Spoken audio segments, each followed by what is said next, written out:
Unless 197 mil. I mean, I could take that at least.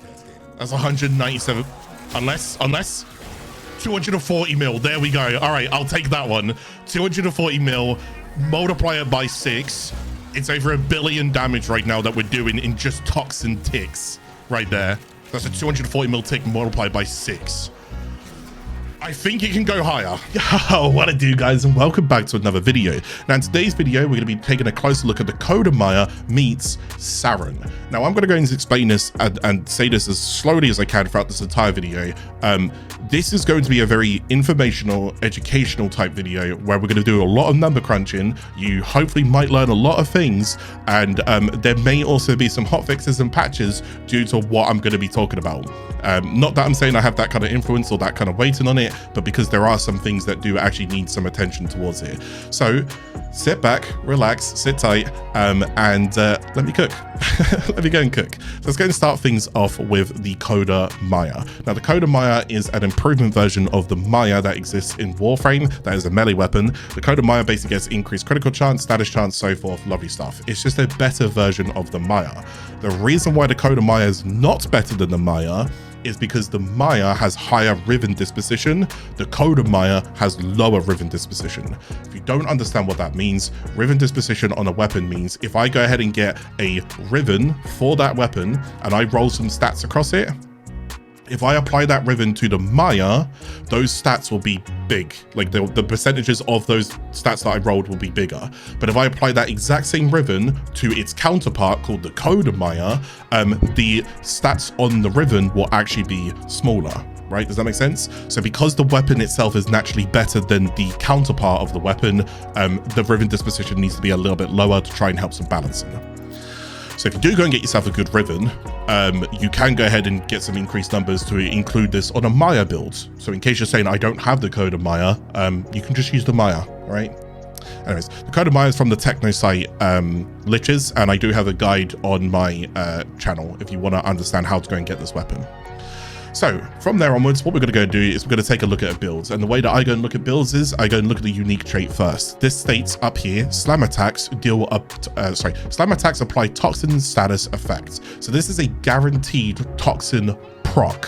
Okay, that is a toxin status effect. For those who do not know, toxin as a status effect applies poison. Poison will leave a dot, a damage over time on an enemy from 1 to 6 seconds. So it's got 6 seconds. Every single second is going to take a new toxin tick, just damaging the enemy. All right, so it's a dot, a damage over time. That is basically what is going on with toxin here. So we got guaranteed dot with this build. Now, for those who don't know as well, there's 2 types of slams. This is also going to be important. There is a normal slam. Now, if you normal slam with this weapon, so you jump up, look down at an enemy and slam towards them, you are going to go ahead and do toxin, guaranteed toxin proc, but you're also going to do a guaranteed impact proc.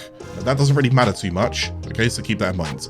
But we want to go and do a heavy slam because heavy slams deal more damage. However, the heavy slam is a little bit different because we do go ahead and get a toxin proc, but we also go ahead and get a lift enemy. So the enemies will be lifted in the air. Now this is very, very important, okay? So we're gonna go for a heavy slam build. The reason why that's important is because of this thing over here. So not only is heavy slams gonna do more damage, but we've now got something called melee afflictions. Melee afflictions basically states that enemies affected by status effects gain 6 additional stacks when they're knocked down or flung by melee attacks. Now, what it doesn't go ahead and state is that this also includes just generally lifted. So I know you could go and say that's flung or whatever, but lifted suspension. However, currently, right now, lifted is actually applying 12 stacks, not 6. This is the part that could be subject to change. Now, I'm going to say this before I go and show you what it looks like. I'm going to go and tell you, if this does go ahead and change, don't panic. This weapon is still obnoxiously strong. Obnoxiously. All right? This is like Harmony all over again. Right. So this is melee afflictions. Let's go ahead and show you what that looks like really quickly. I'm going to go ahead and take an enemy over here.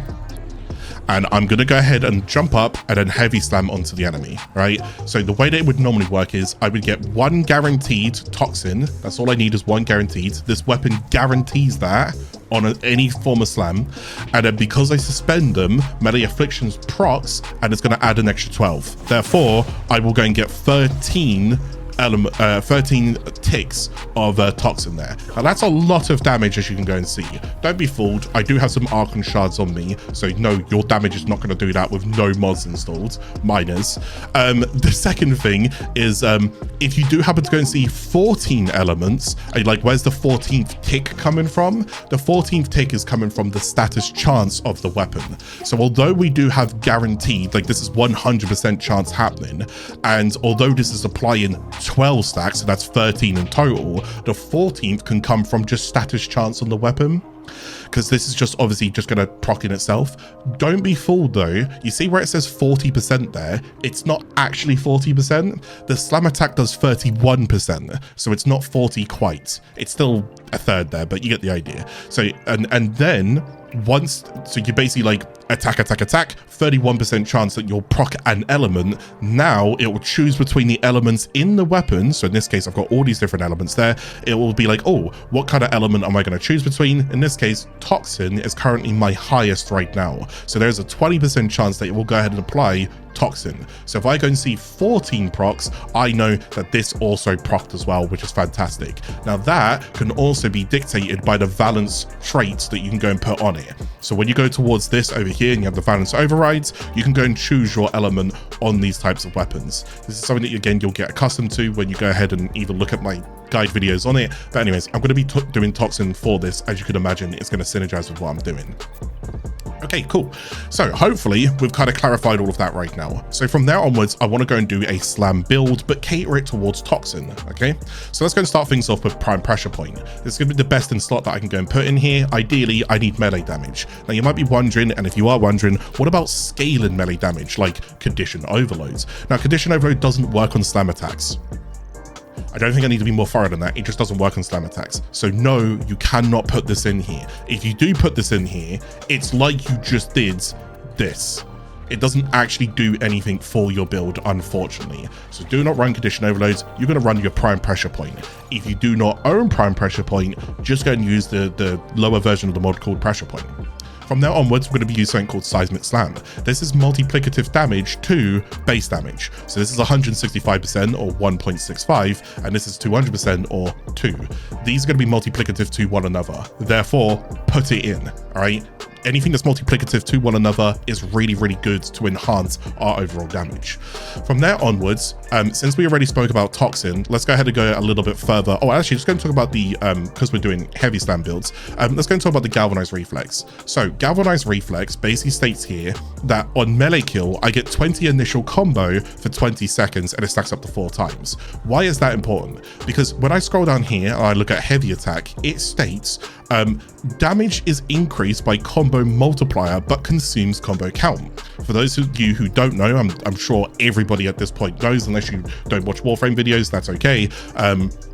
Whenever you attack normally with a melee weapon and you hit enemies, for every successful hit that you're doing on them, you're building up your combo counter. And as you build up your combo counter, you could basically expend that combo to do a much larger heavy attack, and that multiplier is going to increase that overall damage that you're doing, right?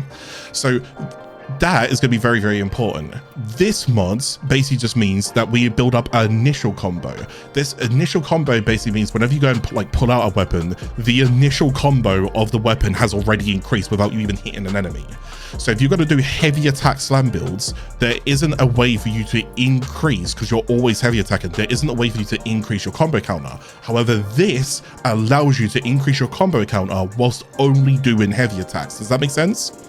So it is a key part to this build, and it only lasts 20 seconds, so you need to make sure that you do go ahead and keep remaining active. Don't worry, it's very easy to remain active with it, and it stacks up to 4 times. This will give you a 5 times multiplier. So that is a 5 times multiplier to the damage that we are doing.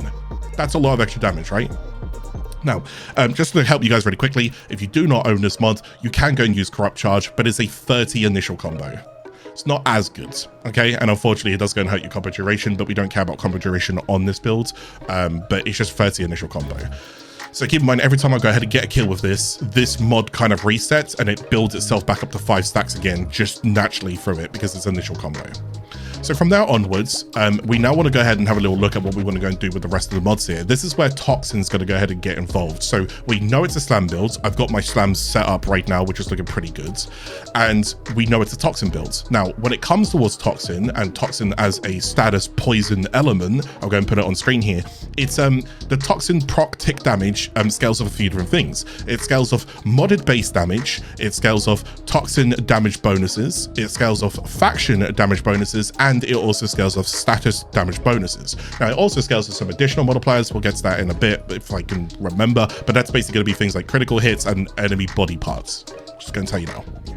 So, because Toxin as an element, that poison, can scale off Toxin mods and Toxin bonuses, that's where we need to go and put some Toxin mods on the builds. So I'm going to go and start off with the 60% Toxin on here, which is going to increase the Toxin damage over time that I'm doing. I'm going to take the 165% Toxin on here as well. If you do not own this mod, go and put in the 90% version of it. It's called Fever Strike, but it only gives you 90%, not 165. And then I'm also going to go and put in this one. This is an augment that you can go ahead, it's a specific mod for this, and only for the Maya. You can go and get this from the Red Veil Syndicate, and it basically states that whenever I go, so it gives me 100% Toxin and 1% Blight, oh, plus 1 Blight. And Blight basically says, whenever I go ahead and gain affinity, that's whenever I just kill enemies or whatever and so forth, and I'm getting affinity, I can go and fill the Red Veil meter. So there's like a little bar in the bottom right of your screen whenever you go and use this augment in the weapon. You'll see the bar, don't worry, it's not hard to miss. Then when the meter is filled, it then triggers a 25 meter explosion around you, and then that explosion is going to hit enemies with a guaranteed viral status proc, which is fantastic. We'll get to that in a moment. It also restores 25% of your energy, and it also increases your movement speed by 10% for 30 seconds. So there is a 30-second cooldown on this mod as well, so keep that in mind. It can't keep proccing over and over and over and over again, but it is really cool that I can also get viral on a bit of energy and some movement speed from it. Movement speed on this synergizes with the movement speed up here. Every time I go ahead and do a heavy attack, I get 60% movement speed, which just allows me to go ahead and move a little bit quicker, which is going to help my survivability and also just get through maps a bit quicker, which is also nice. So I've actually got 70% movement speeds because that's additive to this. Then from there onwards, we got the energy. I don't need to explain that, but the viral. So let's go talk about viral as I continue over the Toxin ones. Hopefully you're with me still so far. Let's go and talk about viral really quickly. Viral as an element is damage amplification to health. This means any kind of damage I'm dealing to an enemy's health line or just health in general, I'm going to go ahead and get amplified damage as I'm dealing to it. Whether that be on here or whether that be dot, it doesn't matter. It's amplified. Viral as a whole in terms of stacks, one stack of viral gives you an increase of 100%. Each and every stack of viral that you go and do from there onwards is a subsequent of 25% onwards up until 325% viral amplification at 10 stacks of viral. So you can't get any higher than 10 stacks of viral. You can get higher than 10 stacks of Toxin or poison ticks. Keep this in mind, all right? So ideally, we would always want 10 stacks of viral if it was possible. Might see where we're going with this. So inside the weapon itself, this is going to be great. We want to go and dish out and amplify the dots that we're dealing to them. Now, you can also go ahead and outsource viral to things like companions or primers and secondaries and primaries and so forth. You can go and do that. What you will go and notice is I do also have viral inside my builds, because again, remember how this adds 6 additional stacks, right? Well, that also includes just any element at this point that can also go and scale off it. So viral is now going to go ahead and get 6 additional stacks onto it. Now, if I can get my melee status on this build to 100% or over 100%, which I can because of this, which gives me status chance on melee kill. We'll get to the rest of this mod in a moment, okay? This basically gets me over 100% status chance, which means I've guaranteed every single time that I hit someone from here onwards, not only am I getting guaranteed Toxin, I'm also getting guaranteed viral. And since this is working the way that it's working right now at 12 stacks and viral caps at 10 stacks, I'm guaranteed 10 stacks of viral on every heavy attack that I'm doing, so long as the enemy can be lifted. Remember that, so long as it can be if it can't be lifted, then I'm not getting it. So that's going to be very, very tasty. Hence why you see that I have a cold mod in here towards the viral, right? So for the rest of it, we're still going to amplify the toxin. And this is going to be important because we're also going to be using something in a moment called Saryn's Toxic Lash. We'll get to that in a moment. Toxin is very, very important to what we're going to be doing. Now, the other thing to go ahead and talk about was faction damage bonuses. We talked about the toxin damage bonuses. Let's talk about faction damage bonuses. Faction damage bonuses are these prime mods that you're going to see here. Things like Prime Smite Grenier, 1.5 times to Grenier, Archon, Infested, Corpus, so forth. The way that these mods actually work is that if I did go and put this in here, whenever I now fight the Grenier faction, and keep in mind, it has to be the faction of Grenier. It can't be Grenier in other factions. For example, Archon does have Grenier units in it, but they're not Grenier, they're Archon. Does that make sense? So anyways, so I have to go against Grenier. So if I go against Grenier faction, this is cool. This increases, this is multiplicative to this type of mods. So it's gonna increase me by 55% my overall damage that I'm doing to them. However, faction mods apply twice. So it applies once to the damage that I'm doing, but it also applies to the dots that I'm doing. So as you could imagine, this is very, very important. This now effectively means that it's double dipping in two different areas, and it's going to be increasing the overall dot damage that I'm doing. Lovely stuff. So we're going to go and put a faction mod in the builds, but here's the thing about faction. There is an ability in the game, a very well-known ability. It's called Rhino's Roar. Now, Rhino's Roar if you put this on, in this case, our Saryn, we have technically got a faction mod, but on the Roar instead, if that makes sense. So I don't actually need to put a faction mod in here, which is why I can go and take that out, and I can go and make room for other things, okay? But faction damage bonuses are extremely important to dot-related builds. That's just how it goes. From there onwards, what we're going to go and do is then have status damage bonuses. Now, status damage bonuses are going to be things like Elementalist. This can either be Galvanized Elementalist or Elementalist. I'm going to be using Galvanized because it also gives me increased status chance, whereas Elementalist, the other one down here, Melee Elementalist, this gives me heavy attack wind-up speed, which I don't need, but it does give me 10% more status damage than what this does. But again, I want the status chance because of what I explained earlier. However, Galvanized Elementalist works as follows. Damage dealt by any of these dots / heat, electric, toxin, blast, and gas, it basically just means that they get an 80% damage increase whenever they're doing it. And the formula looks something like this that you'll go and see on your screen just up here as well. So this formula is basically going to say that it applies right at the very end. It has to go through the modded damage value, then it has to go through like the tick damage value, and then it does the multiplier of the modded damage value with the tick value, and then we got the Elementalist right at the very end. So you can see how like all of that comes together as well to help you understand where the Elementalist is actually applying within the method of the build. So I'm hoping, as of right now, I've covered basically everything in here. The only thing I haven't covered is the stance. Now, I've gone through all of the stances and I've had a little look. There's actually nothing that any of the stances here can go and do for you, so it doesn't matter which stance you use. Just put it in because it gives you more capacity. Okay, there you go. So besides from that, that's basically everything. You should understand how this all works right now, okay? That's going to yield us an insane amount of damage. An insane amount. We're already guaranteed 10 viral ticks because of the way that the Afflictions are working right now, but we're also guaranteed all of the additional toxin as well, okay? So now this is where Saryn comes in. So why do we go ahead and use Saryn? Well, number one, we go and use Saryn because I can outsource the Rhino's Roar as a subsumable. Now, if I wanted to go and get more out of Rhino's Roar, I could just use Rhino himself, right? Because that's the whole idea. Whenever you go ahead, if you see it says on there, it says altered diminished damage increase. So I actually get less overall damage by subsuming it onto a different frame. So this works as a triple dipper now, which we're going to go explain because of this ability here. It's called Toxic Lash. To quote, whilst active, attacks deal additional toxin damage. This effect is doubled for melee strikes. Instantly spoils and so forth. We don't care about the last part. It's double for melee strikes. So the few things going to take on mind when it comes towards these two as a whole. Number one, we want ability strength. So try and get ability strength on it. The more that we get, the better. And number two, Roar then also applies on the Toxic Lash here as well. So and then Toxic Lash itself, hopefully I'll put this up on the screen here. Toxic Lash itself also scales off of the toxin mods that you've also got. So Roar effectively now triple dips, which is crazy. So you got the damage, then you got the toxic Lash damage, and then you got the Toxin proc damage, I think it is. So it's all of those ones that come together. So Ra's now triple dipping. You can see how we're bringing lots of status procs together. Now, as for Saryn, really quickly, I don't want to spend a tremendous time on her, because again, this video was all about information and being educating, right? I want to go and talk about what I used here and why I used it. So really quickly, do I recommend this build? No. Good God, no, I don't recommend the build. The only reason why I'm using this build is because I needed, this is how insane Maya is, I needed to go to level cap because Maya is killing everything easily under like level 6,000. I'm not joking, I can't even see the tick, as in like the base damage. So if I kill an enemy with the base damage, I will never see the tick damage, because why can I see tick damage if the enemy's already dead, right?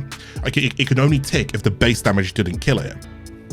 This is why when some people say run Colovo, yes, but Colovo is even stronger with base damage because it's criticals, and the critical multipliers only but help the build even further. So the idea is I want just big ticks. So this means in order for me to actually go ahead and see Maya, I need to go ahead and go to level cap. So let me explain what I'm taking in here for level cap so you can kind of get an idea. But let me talk about the quick fundamentals that I would still recommend you to go ahead and take before I get to the survivability options. So really quickly, I want to go and make sure I have strength on the builds. So I'm going to go and use the biggest strength mod that I possibly got here, Blind Rage. But do keep in mind, it does go and hurt my efficiency. But that actually works in my favor. I'm going to get to that in a moment. Strength. That is your stat priority. Get strength on this build. Number 2 is duration. Duration is going to go ahead and help you for quality of life. This is a timer, but you can recast the ability. So before it expires, you can recast it again. And this is also a timer, but you cannot recast the ability unless you go and use this augment. We're not going to use this augment, okay? So keep that in mind. Those two are going to scale off strength. And if they do go and scale off strength, it's really, really good for us because we get more damage from the overall setup, right? So again, timers as well, continuity is going to go in here. So you'll notice I'm actually just running 2 general mods here. From there onwards, it gets a little bit trickier. Now, I want to go to make sure that my survival is going to be good. So this is where the shield gating meta is very heavy for us. So if you're looking to go and get to level cap, this is going to be a way for you to go and learn some different methods right now. So let's go and talk about a few things. Number 1, Brief Respite. Brief Respite basically states that on ability cast, squad converts 100% of energy spent to shields. Okay, this basically just means if I hover over an ability and it said drain here, which is just 50, the top number, that's how much it normally costs. But since I'm using this mod here, it hurts my ability efficiency. So now my ability efficiency means abilities cost 155% more of their initial value. So that sounds like, oh, that's not good, right? Well, what did that say? It just said it converts 150% of energy spent to shields. Basically, this just means that if the ability costs more, so in this case 77.5, it's 150% of 77.5. This is important.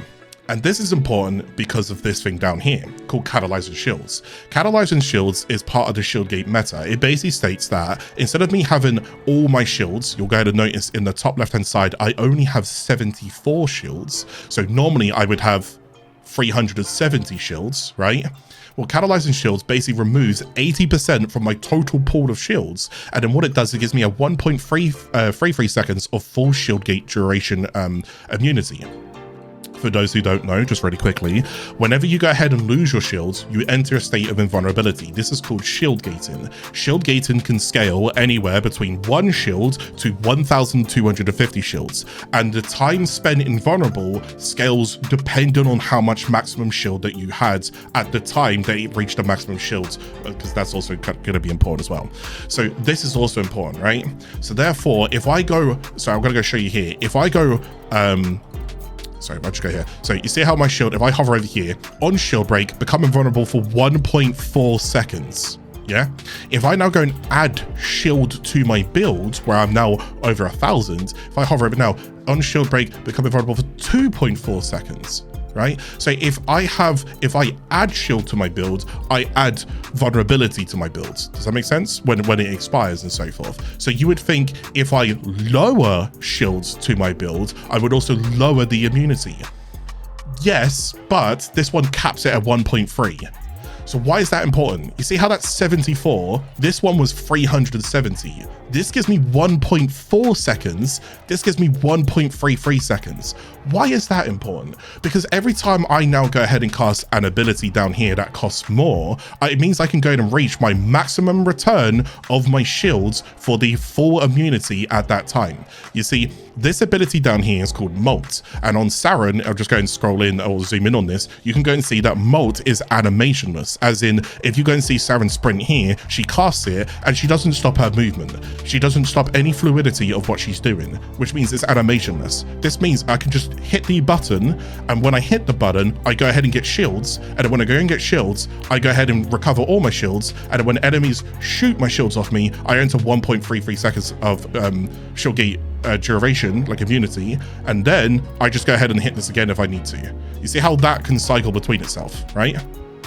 Now, that's what I call active shield gating. Let's go and get onto the passive shield gating. The passive form of the shield gating is now going to be these mods here. This is called Fast Affliction and it's called Vigilante Vigor. Now, these two together basically kind of do the same thing but different values. This one states that it gives 90% shield recharge and 45% less shield recharge delay, and this one is 60% shield recharge but 30%. These two are going to be additive towards one another, which is going to go and help my overall shield recharge. Now, if I go and hover over my shields here as well, you can go and see on the second paragraph there, it states shields recharge automatically after damage is taken with a delay of 1 second, and then furthermore shields recharge at a rate of 33.5 per second. Now, if I want to go ahead and get my immunity from and get the most out of my immunity, I want to go and make sure I'm reaching the max value of my total capacity of shields, right? So 33.5 per second, how long is that going to take for me to go and reach my maximum shield return?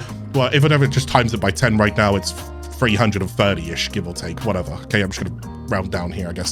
So 330, is that, so 330, is that out of 300? No, I'm not quite there yet. See what I mean? So now I'm gonna need like another tick or maybe even another tick on top of it. It's gonna be like 11 to 12 seconds before my shields are fully recharged. As you can see where we're going with this, and also it takes 1 second of me to not be hit by anything before this starts slowly rebuilding itself. Now, if I go over towards this one, you can now go and see it's 0.2 seconds of me not taking damage. So I quickly hide behind a wall or just shoot behind an obstacle, 0.2 seconds. This now procs at 46.8. Yeah, but 46.8 of 74. So in 2 seconds, I'm fully shield gated again. And I get the 1.3 seconds of immunity. You see how like that comes together, and you see how that comes together. So again, if you look at the level cap, you can use these kind of things to your favor. And furthermore, you can also go and use this one over here, which is also active shield gating. It's called Arcane Aegis. Arcane Aegis basically states on shield damage, there's a 3% chance for 30% shield recharge for 12 seconds. When this thing procs, basically during that 12 seconds, it's active constant shield regeneration, as in like they can't put you to essentially 0 shields at this point. They're not going to go and put you into like an invulnerability. You're constantly always gaining shields, right? Which is great. So as long as nothing bypasses your shields at that point, you're basically not going to die, but it's a 3% chance, so as you can imagine, that's quite low. But for my build, I need to go and make sure that my energy is okay. This is where I go and use 3 things. Prime Flow to make sure I have lots of stored energy. This is actually important for me. Equilibrium, so that whenever I go and see a health orb, I can still go and pick it up and I can get a little bit of energy from the health orb. This synergizes with Synth Deconstruct that I can use on any companion. And then I'm going to use Arcane Energize, which is on energy pickup. I can go and get 60% chance to replenish 150 energy to myself, ignore allies for a second, with a 15-second cooldown. This is also going to be important because the idea is whenever I need to go and proc Molt, that's going to cost me 77.5 each time I tap it, out of 855, which means I've got quite a few casts in a row that I can also go ahead and chain together with the immunity of this. See where I'm going with all of this? There's a lot that comes together, but you can see how I'm basically using shields as my survival. So again, unless they go ahead and either bypass my shields with Toxin, I should just basically generally be okay with what I'm doing. Now, the other things that you can go ahead and have on here is I'm currently using Molt Augmented. This is going to be an arcane for scale and strength. This basically just means my Toxic Lash and my Rhino's Roar are going to end up getting more when this starts scaling. I do 250 kills, good stuff. Again, if I'm level capping, as you can imagine, I'm going to kill more than 250 enemies, right? It's going to be quite easy to go ahead and do. Now, from there onwards, I do have these 2 mods over here, Nyra's Anguish, or Nyra's Anguish and Nyra's Hatred. Both of these at the very, very bottom down there increase damage from slam attacks by 100% each, but with them together, it's going to be 200% together. All right. This also gives me particle velocity, which is great on my rolls and bullet jumps and so forth. And this one also gives me ability duration, which is also great for my overall Toxic Lash timer and my raw timer and so forth. So that's basically what's going on with my build there. Hopefully you can understand what I've done in here. So yes, can you go min-max this more if you would like more damage? Yes, of course you can. You can go and put more ability strength in here. You can go and put vigorous swap in here. You can go do arcane arachne. There's a lot of different other things you can go and do, but also keep in mind, I don't need that extra damage right now. What I do want to go and do is also make sure I can see level 9,999. So I've got to balance some things out. All right. Now, what's going to be an important, just to recap on this one, use your second ability to survive, third ability to go ahead and enhance what you're doing with your Coda Mire, and fourth ability to go ahead and do your double dipping and triple dipping on Toxic Lash. But let's go and have a topic about Toxic Lash really quickly with melee afflictions. We went through a lot of notes, and if you'd like to go and see some of my notes right now, I'm going to go and put it on screen. There's more notes on this. It's, you know that Charlie Day meme where he's like trying to explain Pepe Sylvia and whatnot? Literally, I'm not joking, we had to go down that route. What we basically found out, and this is where it gets crazy, is whenever you go ahead and use Saryn's Toxic Lash by base, so you don't use any strength mods or whatever, if you use this with melee afflictions and the Coda Mire, when applied, you'll actually do less damage than not having it on. Does that make sense? Because it shouldn't. So I'll say that one more time. When I go ahead and hopefully I'll have some footage on screen here. You'll see I'll attack normally at first, so I'll do like 1 or 2 heavy slams here, and you'll go and see that I have this damage that you can go and see on screen. I think it's like 2.7k or whatever it is, whatever. So that's going to be my proc normally without Toxic Lash. And then you see when I put Toxic Lash on, you see those toxic procs actually doing less damage now. So you'd be thinking, well, hang on a second, then why are we even going to bother to use Toxic Lash here? Well, this is so bring you guys back here. This is where you want to understand that Toxic Lash basically is melee afflictions, or go and state here, is it takes the Toxic Lash proc as opposed to the Mire Lash proc, and we can actually outrank the Mire Lash proc by scaling Toxic Lash with ability strength.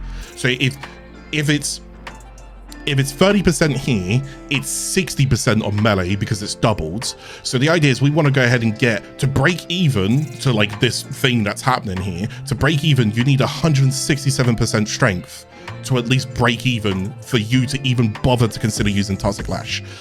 But because I'm using Blind Rage in my build, and because I would encourage you to go and use a lot of strength in yours as well, plus the more augmented, so on and so forth, we can outscale it. So we will go over 167% strength, which means, yes, I am going to do more damage with the Toxic Lash regardless within the build. I know it's a lot to take in, and it was a headache testing this. In fact, I want you guys to realize that I've actually edited this video. It was about 36 minutes, and I've had to re-record the entire thing because we found so many more things with this. Saryn, by the way, never doing a Saryn video again. Anyways, so from here onwards, let's go ahead and talk about a few other things. We'll go and just quickly ramble over the Archon Shards. So I'll go and start off with the Talforged Amber Archon Shards. This says maximum energy is filled on spawn. This one is my quality of life shards.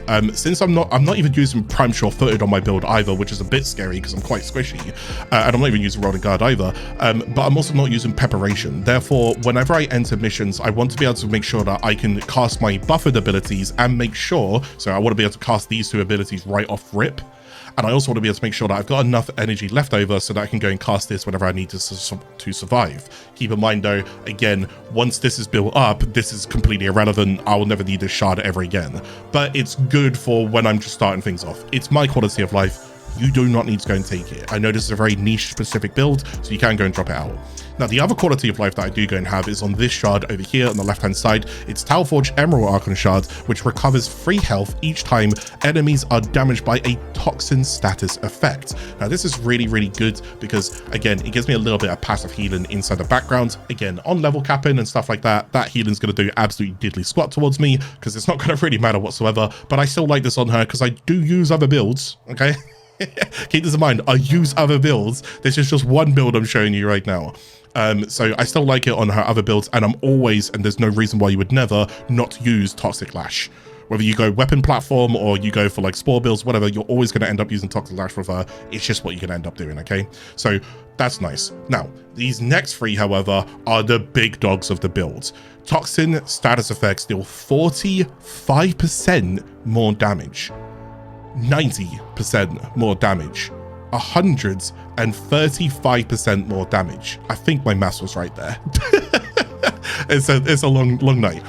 That is a lot of extra damage each individual status tick is now doing, right? So yes, ideally, if you want more damage on this build, or if you want more damage on Saryn with Toxic Lash, you would put more of these on your build. Now, if you don't have these ones, you can just go with the normal ones that give you 30%. There's nothing wrong with that, all right? But as you can imagine, these ones are really, really good. So that's gonna be my Archon Shards, and now you can see how basically this entire build has come together. The only other things I will go and mention really quickly is for the focus school, I'm using Madarai. The main reason why I'm using Madarai though, although the sling strength is nice, is actually the Void Strike.